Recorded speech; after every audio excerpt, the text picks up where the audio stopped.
না জানিয়ে কথা বলবেন না। সমাজ এই গাঙ্গের মাছ না, ওটা বিদেশি মাছ, ওটা নীল নদে পাওয়া যায়।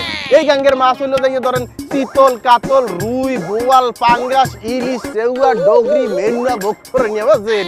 আপনি যদি এই গাঙ্গের এক পিস ইলিশ খান, তাহলে আমনের জিলফাটা স্টক করিয়া 3 দিন ধরিয়া এক পাশে টাক ধরিয়া ভরিয়ে থাকবে, লড়াইতে পারবেন না। কে কি স্বাদ! এই যে কে আপনি? আপনাকে তো ঠিক চিনতে পারলাম না। আর তাছাড়া আমাদের মাঝখানে আপনি কেন কথা বলছেন? আমার কেউ বলাই নাই, মুই নিজেই আইছি। আর আমনে বলতে আসছিলেন না যে বরিশালের রূপ দেখে আপনি ভক্ত হয়ে গেছেন।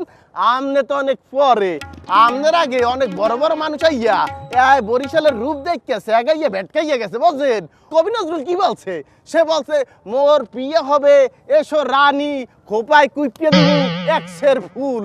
মানে কি? সে বলছে মোর বিয়ে হবে এসো রানী। সে বলে না আমার বিয়ে হবে মোর এসো রানী। কারণ কি? সে ওই যে বরিশালকে ভালো